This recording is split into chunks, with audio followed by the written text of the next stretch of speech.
Everyone welcome to YouTube channel और classes online classes में आपका स्वागत है। तो जो आज मैं आपको लेक्चर करवा रहा हूँ, लेक्चर नंबर 2 है बीपीएससी माइंस इंस्पेक्टर का।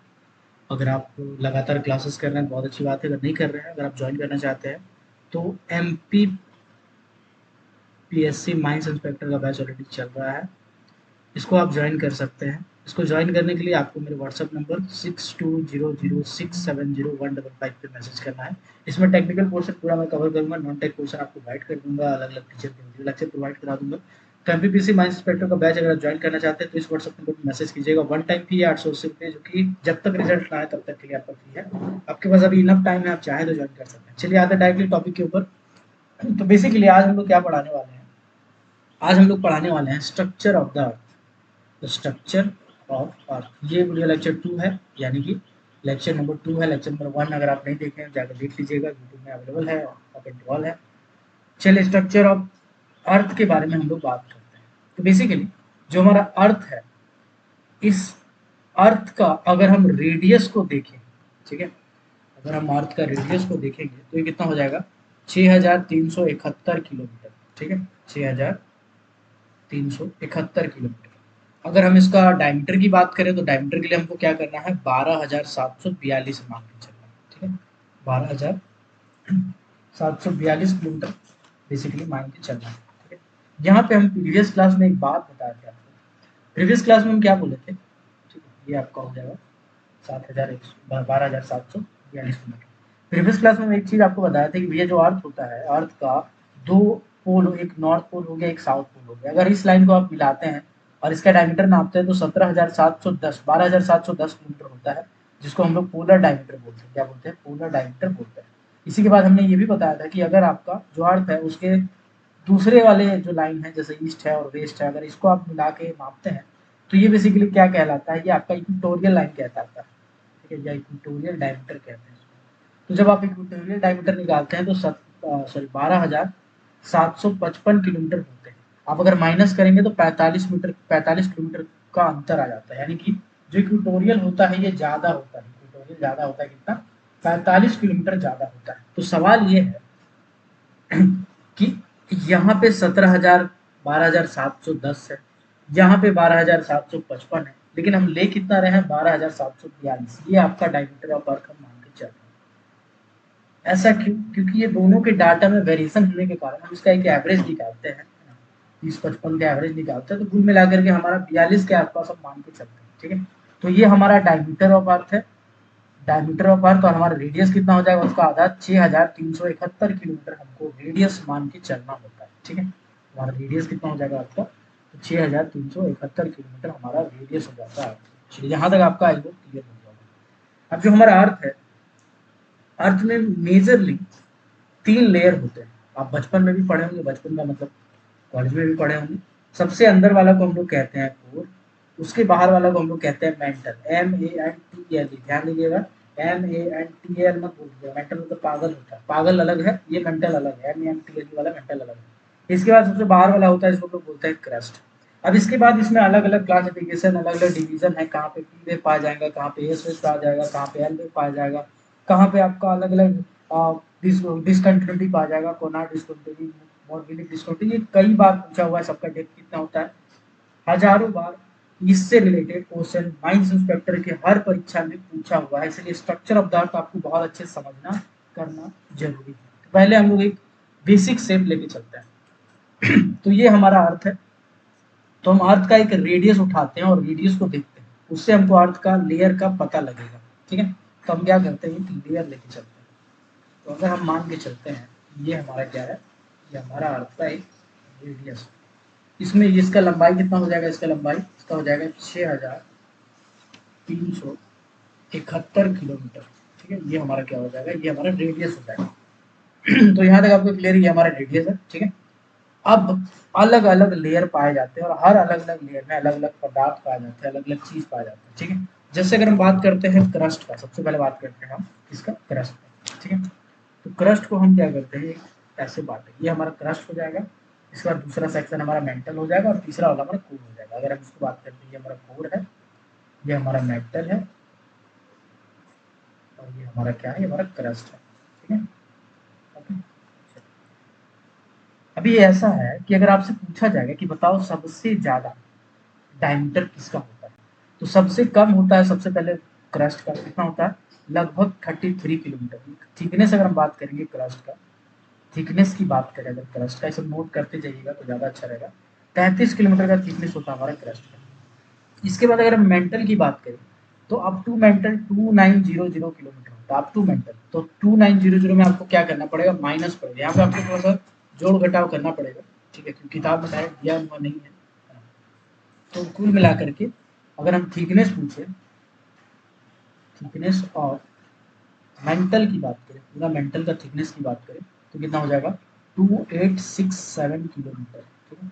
और थिकनेस और क्रस्ट की बात करें तो क्रस्ट का थिकनेस की बात करें, आपको की बात करें, क्योंकि सबसे ऊपर में है तो ये आपका 33 होगा, ठीक। इसके बाद हम कोर की बात करते हैं, इसके बाद किसी बात करते हैं, कोर की बात करते हैं, ओके। तो जस्ट अ सेकेंड, 6371, तो अब अगर हम कोर की बात करते हैं तो कोर का अगर हम थिकनेस की बात करते हैं, थिकनेस, ठीक है, थिकनेस ऑफ कोर की बात करते हैं तो हमको क्या करना पड़ेगा, 6371 में माइनस करना पड़ेगा दोनों को जोड़कर। जो माइनस करेंगे तो आपका कितना आ जाएगा, 3438 किलोमीटर, 3438 किलोमीटर। अब आप इसको किताब में देखिए, किताब में क्या है ना, किताब में आपको बड़ा कंफ्यूजन होगा, क्योंकि किताब में डाटा कैसे लिखा हुआ है, हम आपको राइट साइड लिख के दिखा रहा है ना। किताब में ऐसे लिखा हुआ है कि यहाँ तक 33 है, यहाँ 2900 है, और इसके बाद आपका 6371 है। तो लोग क्या समझते हैं, लोग समझते हैं कि जो कोर का डायमीटर है वो, कोर का जो थिकनेस है वो 6371 किलोमीटर है, इसका जो मेंटल का है वो 2900 है, और जबकि इसका ऐसा नहीं है। वो आपको बता रहा है कि मतलब इतना दूर तक आप जा रहे हैं, मतलब ऊपर से बता रहा है, जैसे यहाँ तक अगर आप पहुंचेंगे तो आप इतना डेप्थ तक पहुंच चुके हैं, 33 किलोमीटर। उसके बाद अगर आप मेंटल तक पहुंचेंगे तो 2900 किलोमीटर तक डेप्थ तक आप पहुंच चुके हैं। अगर आप कोर तक जाएंगे तो 3671 तक पहुंच चुके हैं। तो ये आपको डेप्थ बता रहा है पूरा, ओवर ऊपर से पूरा बता रहा है। लेकिन आपको याद कैसे करना है, थिकनेस एकदम सेपरेट याद कर लेना है, ताकि आपको कोई कंफ्यूजन रहे ही नहीं, ठीक है। यहाँ तक आपका क्लियर हो गया होगा, आई होप यहाँ तक आपका क्लियर हो गया होगा। क्रस्ट, मेंटल और कोर, ये 3 लेयर होते हैं। तीनों का थिकनेस कितना कितना होता है जो मैंने लिख दिया एग्जाम, मतलब किताब में लिख दिया मैंने, ठीक है। चलिए, अभी क्या है, अभी ऐसा माना जाता है कि जो हमारा क्रस्ट है, ठीक है, क्रस्ट है वो किताब में कहीं देखेंगे कैसा लिखा है, 30 से 40 किलोमीटर के आसपास माना जाता है। तो मतलब ये मोटा मोटी बता रहा है, एग्जैक्ट कितना है, 33 किलोमीटर, एग्जैक्ट कितना है, 33 किलोमीटर। अब जो क्रस्ट है कहीं पे 30 किलोमीटर भी होता है, कहीं पे आपका 15 किलोमीटर भी होता है, कहीं पे 10 किलोमीटर भी होता है, ठीक है। यहाँ पे दो बेल्ट आते हैं, दो बेल्ट आते हैं, एक को बोलते हैं ऑरोजेनिक बेल्ट, क्या बोलते हैं, ऑरोजेनिक बेल्ट, और एक को बोलते हैं ओशियनिक बेल्ट। अब ये दोनों क्या चीजें, इसको समझते हैं। देखिए ऐसा है कि हमारा अर्थ का सरफेस, ठीक है, अर्थ का सरफेस में जहाँ पे पूरा पूरी क्रस्ट है, मतलब अगर हम जमीन में खड़े हैं, अर्थ का सरफेस में खड़े हैं, हमारा जमीन, जमीन में अगर हम खड़े हैं, पानी में नहीं बल्कि जमीन में खड़े हैं, और यहाँ से जमीन से नापेंगे तो अगर कोर का, क्रस्ट का थिकनेस नापे, अगर जमीन में खड़ा होकर हम क्रस्ट का थिकनेस नापे तो वो 33 किलोमीटर होगा, यानी कि 30 to 40 किलोमीटर के आसपास होगा, ठीक है। लेकिन यही वाला अगर समुंदर रहेगा तो हम कैसे नापेंगे, अगर मान के चलिए यही वाला आपका ऊपर में समंदर का लेयर, ठीक है, ये क्या है, समंदर का लेयर, इसमें क्या है, सी है, ओशियन है, सी है, कुछ है। तो इस केस में क्या होगा, इस केस में जो क्रस्ट होगा, क्योंकि समुद्र में ऊपर में तो पानी है, ऊपर में जमीन तो है नहीं, जमीन कहाँ है, तल है, तल के नीचे से है, तो जो सबसे डीपेस्ट माना जाता है वो 10 से 15 किलोमीटर का समंदर का गहराई माना जाता है, ठीक है। 10 किलोमीटर एवरेज लेते हैं कि जो समंदर का गहराई है वो 10 किलोमीटर एवरेज हम मान के चलते हैं, ठीक है। तो 10 से 15 किलोमीटर मान के चलते हैं, यानी कि 15 किलोमीटर तक गहराई हो सकता है। अब अगर हम सरफेस निकालेंगे अर्थ का तो हमारा कितना आ जाएगा, तो 33 में 15 माइनस कीजिएगा तो आपका आ जाएगा लगभग 17 किलोमीटर। यानी कि अर्थ का यहाँ पे कितना, क्रस्ट का अगर हम लेयर की बात करें, क्रस्ट की थिकनेस की बात करें, तो समुंदर के नीचे क्रस्ट का थिकनेस लगभग 17 से 20 किलोमीटर होता है, ठीक है। तो यहाँ पे आप देख रहे हैं कि भाई बहुत अंतर आ गया। कोई किताब में 15 से 20 भी लिखा रहेगा तो मोटा मोटी 15 से 20 भी मान सकते हैं आप, यहाँ 17 से 20 भी होगा, ठीक है। चलिए, तो क्या समझे आप यही समझे कि अगर ओशियन रहेगा, समुद्र रहेगा, तो वहां पे जो क्रस्ट रहेगा उसका मोटाई कम रहेगा, लेकिन वहीं पर अगर सरफेस रहेगा जहाँ पे आप खड़े हैं उसका मोटाई ज्यादा रहेगा, ठीक है। यहाँ तक आप क्लियर हो गया। जो सरफेस में आप खड़े थे उसको ओरोजेनिक बेल्ट बोलते हैं, उसको क्या बोलते हैं, ओरोजेनिक बेल्ट बोलते हैं, और जो समंदर है उसको हम लोग ओशियनिक बेल्ट बोलते हैं, ठीक है, ओशियनिक बेल्ट बोलते हैं। यहाँ तक आपका क्लियर हो गया होगा, आई होप। चलिए अब हम क्या करते हैं, अब हमारा जो क्रस्ट है ना, हमने आपको बताया 3 लेयर होता है, क्रस्ट होता है, मेंटल होता है, कोर होता है। अब जो हमारा क्रस्ट है, इस क्रस्ट को हम क्या करते हैं, इस क्रस्ट को हम लोग दो हिस्सा में बांटते हैं, सॉरी, ठीक है। जो हमारा क्रस्ट क्रस्ट है, अगर हम क्रस्ट को देखें यहाँ से, इसमें हम बोल देते हैं कि कोर है, ये हम बोल देते हैं मेंटल, ठीक है। क्रस्ट को हम थोड़ा बड़ा बड़ा दिखा रहे हैं। तो ये हमारा क्या है, ये हमारा क्रस्ट है। क्रस्ट को हम क्या करते हैं, 2 लेयर में बांट देते हैं। क्रस्ट को हम क्या करते हैं, बेसिकली 2 लेयर में बांट देते हैं, ठीक है। तो बेसिकली जो आपका क्रस्ट होता है धरती में, जहाँ पे आप खड़े हैं, मान के चलिए आप यहाँ पे खड़े हैं, ठीक है।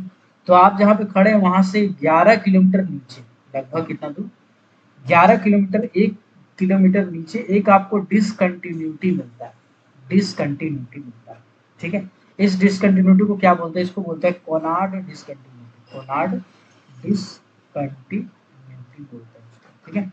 ये जनरली 11 किलोमीटर सरफेस में नीचे पाया जाता है। इसमें क्या है, अब ऊपर वाले को आप कह देंगे, आप 2 हिस्सों में बढ़ चुका है, ये जो आपका कोर क्रस्ट है, जो आपका क्रस्ट है वो 2 हिस्सों में बढ़ चुका है। जिसमें जो ऊपर वाला है उसको क्या बोलेंगे, उसको बोलेंगे आउटर क्रस्ट, क्या बोलेंगे उसको बोलेंगे आउटर क्रस्ट, ठीक है। हमारा आउटर क्रस्ट, ठीक। और नीचे वाला को बोलेंगे ये हमारा क्या है, इनर क्रस्ट, इनर क्रस्ट, ठीक है। आउटर क्रस्ट का अगर हम बात करें तो आउटर क्रस्ट में 2 मटेरियल बहुत ज्यादा पाए जाते हैं, सिलिका और अल्युमिनियम। इसीलिए इसको हम लोग CIL सेल कहते हैं, SAIL सेल कहते हैं, ठीक है। सेल है ना, सेल है, स्टील अथॉरिटी ऑफ, SAIL है, ठीक है। तो इसको आप यही समझिए, SIL है। इसमें सिलिका और एल्युमिनियम बहुत ज़्यादा मात्रा में पाया जाता है, इसमें सिलिका और एल्युमिनियम जो है वो बहुत ज़्यादा मात्रा में पाया जाता है, ठीक है ना। इसी तरह से नीचे वाला का अगर हम बात करें तो इसको बोला जाता है साइमा, क्या कहा जाता है, साइमा कहा जाता है। यानी कि जो इसमें सिलिका है और मैग्नीशियम है ये बहुत ज़्यादा मात्रा में पाया जाता है, ठीक है। सिलिका है और मैग्नीशियम है बहुत ज़्यादा मात्रा में पाया जाता है, इसीलिए इसको हम लोग साइमा कहते हैं, इसीलिए इसको हम क्या कहते हैं, बेसिकली साइमा कहते हैं, ठीक है। चलिए यहाँ तक आपको क्लियर हो गया होगा। अभी देखिए ऐसा है कि हम आपको बताएं कि सेल और साइमा, अल्युमिनियम, ये सब चीज़ बताया, तो हम आपको एक बार फिर से रिकेप करा देना चाहेंगे कि जब धरती बन रहा था, जो आपका अर्थ बना था, उसमें 98% जो मिनरल्स थे ना, 98% आप एलिमेंट कह लीजिए, एलिमेंट कह लीजिए, 98% एलिमेंट, मात्र 8 एलिमेंट थे। मतलब 98% धरती को बनाने में मात्र 8 एलिमेंट का योगदान है, बाकी 2% में सब कुछ, ठीक है। अब आठों एलिमेंट कौन कौन सा हम आपको बता देना चाहेंगे। ऑक्सीजन है 47%, सिलिका है 28%, अल्युमिनियम है 8%, आयरन है 5%। इसके बाद याद रखिएगा यम, यम, यम, यम। अब जिसके नाम में यम यम यम यम है, यम यम यम, ऐसा उच्चारण कीजिए, यम यम यम यम। जैसे कैल्शियम, तो इसमें लास्ट में देखिए यम आ रहा है, ठीक है। इसके बाद सोडियम, लास्ट में देखिए यम आ रहा है। इसके बाद पोटासियम, लास्ट में देखिए यम आ रहा है। इसके बाद मैग्नीशियम, लास्ट में देखिए यम आ रहा है, ठीक है। इसका परसेंटेज तो लगभग 3 से 2 है, मतलब 3.5% इसका है, 2.5% इसका है, फिर 2.5% इसका है, 2% इसका है, 2% ये बिल्कुल। तो हम ये बताएं कि जो हमारा अर्थ बना है 98% एलिमेंट, मात्र 8 को एलिमेंट है जो 98% धरती को बनाता है, मात्र 8 एलिमेंट है जो 98% धरती को बनाता है। समझ रहे कितनी बड़ी बात है। ऑक्सीजन सबसे ज्यादा है 47%, सिलिका सबसे उसके बाद है 28%, अल्यूमिनियम है 8%, आयरन है 5%, कैल्शियम 3.5, सोडियम 2.5, पोटासियम 2.5 और मैग्नीशियम 2%। ये आपको याद रहेगा, ठीक है। तो हम आपको ये बता रहे थे कि भाई जो आपका क्रस्ट है, क्रस्ट को आप 2 भागों में बांट सकते हैं। कोनार्ड डिसकंटिन्यूटी, एक डिसकंटिन्यूटी पाया जाता है, उस डिसकंटिन्यूटी को देखते हुए आप उसको 2 हिस्सों में बांट सकते हैं, ठीक है, 2 हिस्सों में बांट सकते हैं। तो 11 किलोमीटर दूर एक डिसकंटिन्यूटी पाया जाता है जिसको हम लोग क्या बोलते हैं, उसको हम लोग कोनार्ड डिसकंटिन्यूटी बोलते हैं। उसके ऊपर वाला में सेल SiAl मतलब सिलिका और एल्युमिनियम पाया जाता है। उसके नीचे वाला में सिलिका और मैग्नीशियम प्रचुर मात्रा में पाया जाता है, इसीलिए इसको हम लोग इनर कोर को साइमा और आउटर कोर को सेल कहते हैं। ठीक है, यहाँ तक क्लियर हो गया। इसके बाद जो आपका क्रस्ट है और मेंटल है, इसके बीच में फिर एक डिसकंटिन्यूटी पाया जाता है, फिर से एक डिसकंटिन्यूटी पाया जाता है। ठीक है, डिसकंटिन्यूटी फिर से एक पाया जाता है। ठीक, इसका बेसिकली नाम क्या है? तो इसका नाम है आपका CMM मोहविलिक। ठीक है, मोरोविलिक। एक काम करते रहो, ऐसे का समझो ऐसे एक बार में समझ लो, उसके बाद फिर एक एक करके समझा देंगे। हमको पता है कि अगर हमको कंफ्यूजन होगा तो आपको भी होगा ही कभी। ये हमारा अर्थ का लेयर है भाई साहब, ये हमारा क्या है? रेडियस है। ठीक है, अब हम क्या करेंगे इसमें, सबसे पहले एक डिसकंटिन्यूटी डालें, उसके बाद फिर हमारा लेयर पर। तो ऊपर वाले को बोलेंगे सेल, नीचे वाले को बोलेंगे साइमा। ये दोनों क्या है? ये दोनों हम जान रहे हैं कि ये हमारा क्रस्ट है। ठीक है, तो ये बीच में क्या है? ये बीच में क्या है? ये हमारा क्या है? बीच में हम अलग कलर से देते हैं। ये हमारा एक डिसकंटिन्यूटी है जिसका नाम क्या है? जिसका नाम है कोनार्ड डिसकंटिन्यूटी। जिसका नाम क्या है? Konrad discontinuity. ठीक है, इसके बाद क्रस्ट और मेंटल के बीच में फिर एक डिसकंटिन्यूटी है। क्रस्ट और मेंटल के बीच में फिर से एक डिसकंटिन्यूटी है। इस डिसकंटिन्यूटी का नाम क्या है? इसका डिसकंटिन्यूटी का नाम है मोहरोविलिक। मोहरोविसिक डिसकंटिन्यूटी। ठीक है, मोहरोविसिक डिसकंटिन्यूटी। ये कहाँ पाया जाता है? ये बेसिकली मेंटल में पाया जाता है। अब क्या है सर, अब हम ना मेंटल को भी दो भागों में बांट सकते हैं। ठीक है, मेंटल को भी हम दो भागों में बांट सकते हैं। एक को हम बोल देंगे अपर मेंटल है। ठीक है, अपर मेंटल है। और दूसरे को हम बोल देंगे लोअर मेंटल। ठीक है, लोअर मेंटल। तो ये दोनों को बांट सकता है। एक डिसकंटिन्यूटी आता है, डिसकंटिन्यूटी जिसको नाम है रेपेटी, रेपेटी डिसकंटिन्यूटी, रेपेटी डिसकंटिन्यूटी कहते हैं इसको। ठीक है, ये जनरली कितना डेप्थ पे होता है हम बता देंगे आपको, 950 के आसपास होता होगा। अभी जो अपर मेंटल है, जो आपका अपर मेंटल है, इसमें क्या पाया जाता है? तो अपर मेंटल में बेसिकली जो अल्ट्रा बेसिक रॉक होते हैं, अल्ट्रा बेसिक रॉक होते हैं। ठीक है, जैसे कि पेरिडोटाइट हम लोग आपको पढ़ाए थे, पेरिडोटाइट। इसको हम लोग क्या बोलते हैं? अपर मेंटल में आप पेरिडोटाइट पाया जाता है। इसके बाद लोअर मेंटल जो है उसमें क्या पाया जाएगा? लोअर मेंटल में आपका बेसिकली इसमें मिक्सचर होता है, इसमें मिक्सचर होता है, बेसिकली मिनरल्स मिक्स होता है, पेरिडोटाइट भी होता है, और भी जो बेसिक होते हैं वो सब इसी में मिलते हैं। ठीक है, लोअर मेंटल में। हाँ, यहाँ तक आपको क्लियर हो गया होगा। चलो, अभी एक चीज समझिएगा, अब एक चीज समझिएगा, ये चीज आपको शायद खोजना पड़े या समझने में आसान नहीं लगे। जो क्रस्ट है ना, क्रस्ट और जो अपर मेंटल है, यहाँ तक का पूरा लेयर को ऊपर में पता है क्या बोलते हैं? यहाँ तक का जो पूरा थिकनेस है, लेयर है, इसको हम लोग क्या बोलते हैं? इसको बोलते हैं लिथोस्फेयर। क्या बोलते हैं? लिथोस्फेयर बोलते हैं।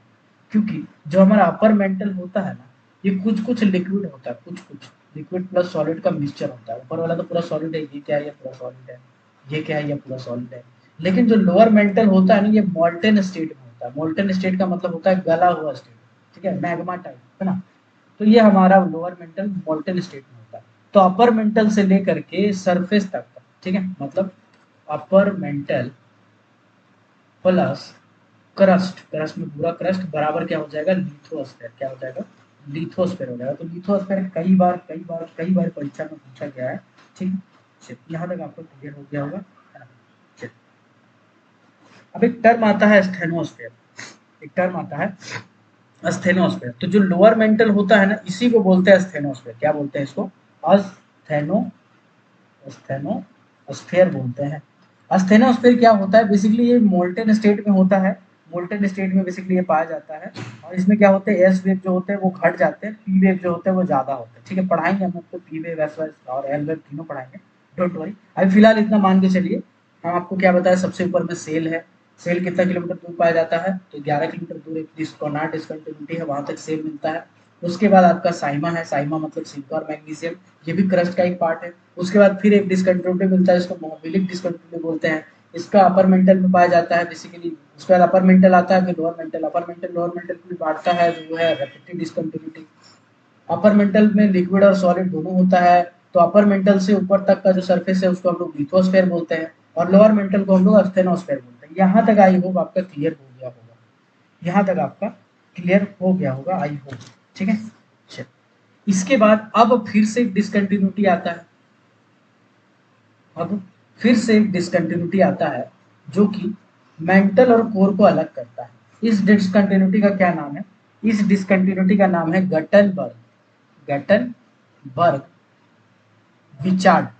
ठीक है, विचार्ड डिसकंटिन्यूटी।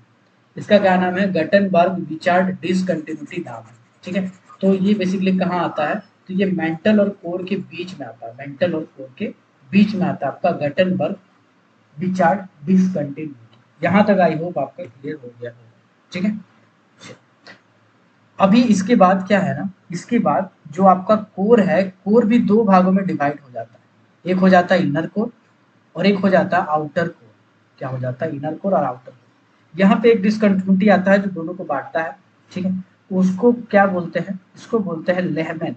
ठीक है, लेहमैन डिसकंटिन्यूटी, लेहमैन डिसकंटिन्यूटी इसको बोलते हैं। लेहमैन डिसकंटिन्यूटी इसको बेसिकली क्या कहते हैं? इसको हम लोग लेहमैन डिसकंटिन्यूटी बोलते हैं। ठीक है, चलिए अभी यहाँ पे आउटर जोन में, आउटर कोर में जो है ना वो, सॉरी आउटर कोर हम बोल दिए, सॉरी उल्टा कर दिया, एक मिनट। इनर तो अंदर वाला होगा ना भाई, जस्ट अ सेकंड। इनर अंदर वाला होगा तो याद रखिएगा ये आउटर हो गया और ये इनर हो गया। तो जो हमारा आउटर कोर है, ठीक है, ओके, चलिए जो आउटर कोर है वो हमारा पी वेव्स ज्यादा पाया जाता है, और इनर में तो खैर सब कुछ मिलता है। तो इनर कोर आपका यहाँ पे पाया गया है। ठीक। तो ये वाला आपका लेयर है, ये क्या है? हमारा लेयर। ओके, यहाँ तक आपको समझ में आया? ठीक है, नहीं आया हम समझा दे रहे हैं, डोंट वरी। फिर से एक बार ऊपर से समझा दे रहे हैं, ध्यान से देखिएगा। पीला कलर का आ गया।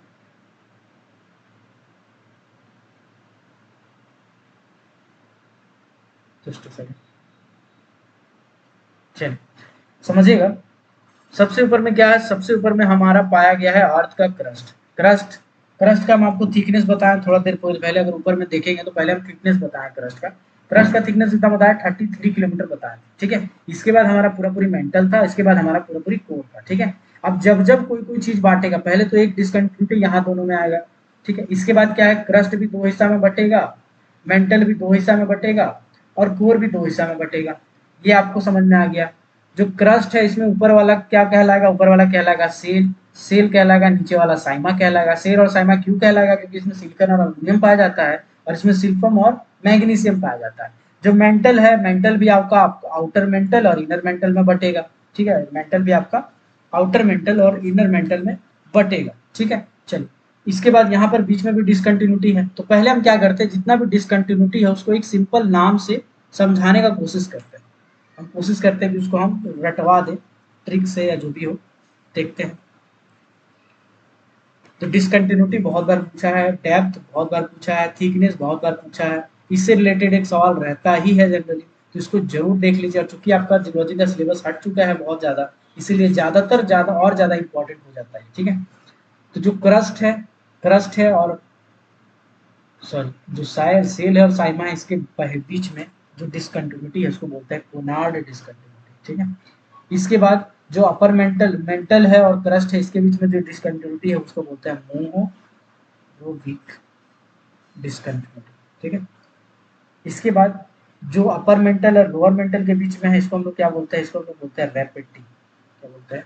रैपिडी डिसकंटिन्यूटी। इसके बाद मेंटल और कोर के बीच में इसको हम लोग क्या बोलते हैं? Gutenberg, Gutenberg Wiechert, Wiechert discontinuity. इसके बाद जो आपका कोर है, इनर कोर आउटर कोर, इसके बीच के हम लोग क्या बोलते हैं? Lehman, Lehman discontinuity. ठीक है, अब इसको याद कैसे करेंगे? बस आपको ये नाम याद रखना है। कैसे याद रखना है? मेरे साथ बोलिएगा।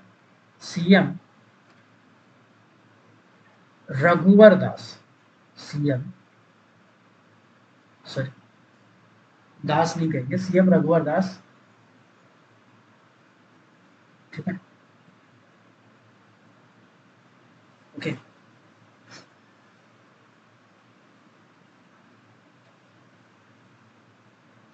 ट्रिक बता रहे हैं यहाँ पे, हम कोई नेता का नाम लेके समझिए, बस ट्रिक बता रहे हैं, ट्रिक बताने के लिए हम बोल रहे हैं। झारखंड के एक सीएम थे पहले, रघुवर दास उनका नाम था। तो पॉजिटिव नेगेटिव हम कुछ बात नहीं करेंगे, मेरा पॉलिटिक्स से दूर दूर तक कोई वास्ता नहीं है, मेरा सिर्फ पढ़ाने से मतलब भाई साहब। तो एक ट्रिक समझ लीजिए, सीएम रघुवर दास, है ना, कैसे करते हैं ना, इसका नाम तुम चेंज कर देते हैं।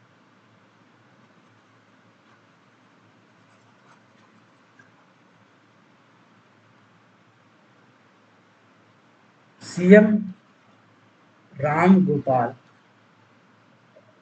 लाला, ठीक है, सीएम राम गोपाल लाला, बस ये नाम याद रखिए। राम गोपाल वर्मा है इसकी जगह पे, यहाँ पे लाला याद रखिए। सी का मतलब हो गया कोनार्ड, एम का मतलब हो गया मोहबिलिक, आर का मतलब हो गया रेपेटी, गोपाल का मतलब हो गया गुटनबर्ग, और लाला से आप याद कर सकते हैं लेमन, ठीक है। सीएम राम गोपाल वर्मा, शाम राम गोपाल लाला, ठीक है, राम गोपाल लाला याद रखिएगा। CM Lal Gopal Ram Gopal Lala, CM Ram Gopal Lala. C for Conrad, M for Mohorovicic, R for Repetti, G for Gutenberg, R L for Lehmann. खाली आपको ये नाम याद रहेगा ना तो आप बना सकते हैं। कैसे, चलिए हम लाइव आपके सामने बना के दिखाते हैं। आप क्या बोले, आप बोले सीएम, ऐसे याद करेंगे, सीएम राम गोपाल लाला, ठीक है, ये आपको याद है, बाकी और कुछ याद नहीं है, मान के चलिए आपको बस ये याद है। तो आगे कैसे याद करेंगे, एक मिनट यार, नया टैब देना पड़ेगा मेरे को, रुक जाओ जस्ट अ सेकेंड। चलिए, तो हम लोग क्या करते हैं ना, एक बार फोटो देख के समझने का कोशिश करते हैं, ठीक है। एक बार हम लोग क्या करते हैं, चलिए फोटो देख के समझने का कोशिश करते हैं। देखिए यहाँ पे जो डाटा लिखा है ना, डाटा को एकदम गोली मार दीजिए, क्योंकि जो आपका डाटा है जीबी महापात्रा में या जो जूलॉजी का किताब है, उसमें आपको वही वाला डाटा मान के चलना है, ठीक है। ये जो डाटा यहाँ पे लिखा है, डाटा को छोड़िए, इधर वाला वर्ड को देखिए। अगर हम बात करेंगे तो कुछ इस टाइप का दिखता है, अगर हम बात करेंगे डिसकंटिन्यूटी का, कुछ इस टाइप का दिखता है ना। पहले यहाँ पे देखिए जमीन भी है, कहीं पे समंदर भी है। समंदर वाला को ओशियनिक बेल्ट बोलते हैं, इसको ऑरिजिनिक बेल्ट बोलते हैं। समुद्र की बात करें तो लगभग 10 से 15 किलोमीटर तक गहरा होता है वहाँ पे डायरेक्ट क्रस्ट का मोटाई, थिकनेस। अगर हम सरफेस से बात करें तो लगभग 33 किलोमीटर मोटाई होता है, ठीक है। तो इसके बाद आपका सबसे पहले अपर, ये क्रस्ट और लोअर क्रस्ट में बीच में कोना डिस्कंटिन्यूटी आता है, ऊपर में सेल रहता है, नीचे साइमा रहता है, फिर मोबिलिक आता है, ठीक है ना, जो कि आपका अपर मेंटल होता है, ये अपर मेंटल होता है, ये लोअर मेंटल होता है, ठीक। इसके बाद आपका गटनबर्ग आता है, फिर ऐसे कर करके इसको बांटा हुआ अलग अलग पोर्शन, ठीक है। चलिए, ऐसे आप देख लेंगे तो आपको समझ में आ जाना चाहिए।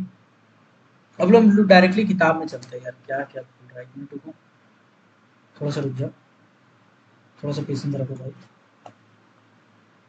कोशिश करेंगे जहां तक हो सकता है पढ़ाएं, ठीक है। अभी यहाँ तक तो हमने आपको पढ़ा दिया है कि डिसकंटिन्यूटी क्या क्या होता है, कैसे याद करेंगे, ठीक है। अब हम थोड़ा सा और आगे आते हैं, और कुछ कुछ नाम, कुछ कुछ इंपॉर्टेंट पॉइंट है जो आपको याद कर लेना है, ठीक। कुछ कुछ इंपॉर्टेंट नाम है जो आपको याद कर लेना है। जैसे सेल जो है ना, सेल, सेल को बोला जाता है अपर कॉन्टिनेंटल क्रस्ट। क्या कहा जाता है, अपर कॉन्टिनेंटल क्रस्ट। बेसिकली जो क्रस्ट होता है उसका पूरा नाम है कॉन्टिनेंटल क्रस्ट, इसीलिए जो अपर वाला है सेल, इसको अपर कॉन्टिनेंटल क्रस्ट पाया जाता है, ठीक है। इसमें सिलिकॉन और एल्यूमिनियम बहुत ज्यादा मात्रा में पाया जाता है। इसके बाद जो साइमा होता है ना, साइमा, इसको हम लोग बोलते हैं लोअर कॉन्टिनेंटल क्रस्ट। क्या बोलते हैं हम लोग, लोअर कॉन्टिनेंटल क्रस्ट इसको हम लोग बोलते हैं, ठीक है। चलिए यहाँ तक आपका क्लियर हो गया होगा, ठीक। अभी जो साइमा है ना, साइमा, इसको हम दो भागों में बांट देते हैं। जो साइमा है इसको हम लोग दो भागों में बांट देते हैं। एक हो जाता है आउटर साइमा, ठीक है, और एक हमारा हो जाता है इनर साइमा, इनर साइमा। तो जो हमारा आउटर साइमा है, ये आउटर साइमा में जनरली इंटरमीडिएट टाइप के रॉक पाए जाते हैं, इंटरमीडिएट टाइप के रॉक पाए जाते हैं, ठीक है। मतलब ये सब क्या है, ये सब इग्नियस रॉक का टाइप्स है, जो हम आपको शायद पहले पढ़ा है। अगर नहीं पढ़ा है तो हम एक बार शॉर्ट में आपको बता दे रहे हैं। देखिए सिलिका परसेंटेज के बेसिस पे, सिलिका परसेंटेज के बेसिस पे जो इग्नियस रॉक होते हैं उसको हम लोग अलग अलग कैटेगरी में डिवाइड कर देते हैं, ठीक है। सिलिका के परसेंटेज के बेसिस पे हम लोग अलग अलग कैटेगरी में डिवाइड कर देते हैं। कौन कौन सा होता है, तो हम लोग नीचे से चलेंगे। सबसे पहले अगर सिलिका परसेंट, सिलिका परसेंट अगर 45% से कम है तो इस केस में इसको हम लोग क्या बोलते हैं, इसको हम लोग अल्ट्रा बेसिक बोलते हैं। अल्ट्रा बेसिक टाइप का रॉक होता है, ठीक है। चलिए अल्ट्रा बेसिक टाइप का रॉक इसको हम लोग बोलते हैं। अगर सिलिका परसेंट 45 टू 55% होता है तो इसको हम लोग बेसिक बोलते हैं, इसको हम लोग बेसिक रॉक बोलते हैं। इसके बाद अगर सिलिका परसेंट 45 हो गया, 55 हो गया, 55 टू 65% होता है तो इसको हम लोग इंटरमीडिएट रॉक बोलते हैं, इंटरमीडिएट रॉक बोलते हैं, ठीक है। इसके बाद अगर 65% से ऊपर हो जाता है तो इसको हम लोग एसिडिक रॉक बोलते हैं। क्या बोलते हैं? एसिडिक रॉक बोलते हैं। ये सभी क्या है, ये सभी इग्नियस रॉक का टाइप्स है according to silica percentage. Igneous rock का टाइप है अकॉर्डिंग टू सिलिका परसेंटेज, यानी सिलिका परसेंटेज के हिसाब से इग्नियस रॉक का अलग अलग टाइप होता है, जिसमें acidic rock, intermediate rock, basic rock और अल्ट्रा बेसिक रॉक होता है, अलग अलग सिलिका के कंपोजिशन के हिसाब से। अल्ट्रा बेसिक में एक एग्जांपल आप याद कर सकते हैं, पेरिडोटाइट। क्या याद कर सकते हैं? पेरिडोटाइट। बेसिक में याद कर सकते हैं B for basic, B for basalt, B for basalt. याद रखिएगा, एक यूट्यूबर था जिसका नाम था बीबी की वाइन्स, उसमें जो बीबी आप देख रहे हैं, बीबी बीबी की वाइन्स में बीबी है ना, भुवन बाम। तो ऐसे याद रखिएगा, B for basic, B for basalt, B for basic, B for basalt, B for basic, B for basalt. Intermediate rock में याद रखिएगा डिओराइट। क्या याद रखिएगा? डिओराइट। अब ऐसे कह सकते हैं इंटर दियो, इंटर दियो, इस बार इंटर दियो भाई। इंटर इंटर मतलब 12 और दियो मतलब दिया, इंटर दिया तो इंटर दियो। यहाँ रहा इंटर और यहाँ रहा दियो, तो इंटर दियो, इंटर डायराइट। तो डायराइट जो होगा वो इंटरमीडिएट होगा। ग्रेनाइट आपको याद रखना पड़ेगा। ग्रेनाइट एसिडिक टाइप के चट्टान होते हैं जो कि जनरली घर में, मॉल में, सब जगह पे इस्तेमाल होता है। ग्रेनाइट में अगर सिलिका परसेंट 65% से ऊपर होता है तो हम लोग ग्रेनाइट में मानते हैं। जितना ज्यादा सिलिका रहेगा उतना ज्यादा बढ़िया ग्रेनाइट होगा, ठीक है। ग्रेनाइट में मैग्नीशियम और कैल्शियम का भी कंटेंट होता है साथ में। तो ग्रेनाइट में जितना ज़्यादा सिलिका परसेंट होता है उतना बढ़िया ग्रेनाइट, उतना बढ़िया मस्त मजबूत होता है। कैल्शियम और मैग्नीशियम इसको चमकाने का काम करता है, ठीक है। तो यहाँ तक आई होप आपका क्लियर हो गया होगा। चलिए आते हैं वापस से पुराना। तो हम आपको बता रहे थे कि जो इनर साइमा होता है, जो इनर साइमा होता है, इसको, इसमें जनरली आपका क्या पाया जाता है, इसमें आपका, जस्ट सेकंड हमको याद कर लीजिए। आउटर साइमा में था इंटरमीडिएट, इसमें था अल्ट्रा बेसिक, ठीक है। इसमें अल्ट्रा बेसिक टाइप के चट्टान पाए जाते हैं, अल्ट्रा बेसिक टाइप के चट्टान पाए जाते हैं। अब इंटरमीडिएट में एग्जाम्पल आपको याद है, इंटर दियो मतलब डायोराइट, ठीक है। अल्ट्रा बेसिक में आपको एग्जांपल याद है, अल्ट्रा बेसिक क्या हो जाएगा, सबसे लास्ट वाला पेरिडोटाइट, पेरिडोटाइट। अब एग्जांपल से भी सेलेक्ट कर सकते हैं। याद रखिएगा, UPPSC, sorry MPPSC, service public service commission, ये कभी भी डायरेक्ट क्वेश्चन पूछेगा नहीं। अगर डायरेक्ट क्वेश्चन पूछेगा ना तो थोड़ा डीप वाला पूछेगा जो हम आपको पढ़ा रहे हैं, या तो घुमा फिरा के पूछेगा, घुमा फिरा के पूछेगा, जो देखते साथ आप बोलेंगे कि यार तो बहुत टफ था एग्जाम। अगर आपका कॉन्सेप्ट क्लियर है ना सर, अगर आप डीप में पढ़े हैं ना, तो आप डेफिनेटली बना देंगे, डेफिनेटली बना देंगे। लेक्चर 1 आपको अच्छा लगा होगा ना, लेक्चर 2 भी हम कोशिश करेंगे अच्छा रखने का। आज थोड़ा समय का अभाव है, इसीलिए इसको हम थोड़ा छोटा रखेंगे, ठीक है। लेकिन 3-4 से फिर आपका टाइम नॉर्मल हो जाएगा। ओके, चल यहाँ तक आपका क्लियर हो गया होगा। तो ये तो हमने बताया आपको क्रस्ट के बारे में, क्रस्ट के बारे में इतना बताया। अब आते हैं हम लोग मेंटल के बारे में, थोड़ा बहुत जान लेते हैं पॉइंट मेंटल के बारे में। तो देखिए मेंटल क्या है ना, मेंटल में हमने बता ही दिया कि कितना थिकनेस होता है। तो मेंटल में बोला गया है कि 83% जो वॉल्यूम है ना अर्थ का, 83% वॉल्यूम जो अर्थ का है वो मेंटल कंटेंट करता है। और 63% अगर वेट की बात करें ना तो मेंटल के पास होता है, मेंटल के पास इतना कुछ होता है, ठीक है। ये यूं कहें कि अर्थ का, अगर हम इंटरनल सोर्स ऑफ एनर्जी की बात करें ना, इंटरनल सोर्स ऑफ एनर्जी की बात करें, सब कोई किताब में शायद ना मिले, बहुत डीप में पढ़े तो आपको मिले, है ना। तो इंटरनल सोर्स ऑफ एनर्जी अगर कह सकते हैं किसी को, तो आप किसको कह सकते हैं? मेंटल को कह सकते हैं। ऐसा क्यों मेरे भाई, ऐसा क्यों? ऐसा इसलिए कि ओशियन का फ्लोर कहाँ पाया जाता है, ओशियन का फ्लोर जनरली इसमें पाया जाता है, ठीक है। जो कॉन्टिनेंटल ड्रिफ्ट होता है ना, कॉन्टिनेंटल ड्रिफ्ट, ये कहाँ पे होता है अगर पूछेगा तो आपको फटाक से बोलना है कॉन्टिनेंटल ड्रिफ्ट मेंटल में होता है, ठीक है। अगर आपको बोलेगा ना कि ओरोजेनी कहाँ होता है, ओरोजेनी सब जो बनता है, या मेजर अर्थक्वेक अगर आप बात करें, बड़ा बड़ा जो अर्थक्वेक आता है, मेजर अर्थक्वेक है, वो कहाँ पे होता है, तो आपको फटाक से बोलना पड़ेगा। इसे पॉइंट नोट कर लीजिएगा, इंपॉर्टेंट पॉइंट है। कॉन्टिनेंटल ड्रिफ्ट मेंटल में होता है, ओरोजेनिज्म का जो फॉर्मेशन होता है मेंटल के कारण होता है, मेजर अर्थक्वेक जो होता है वो मेंटल के कारण आता है, ठीक है।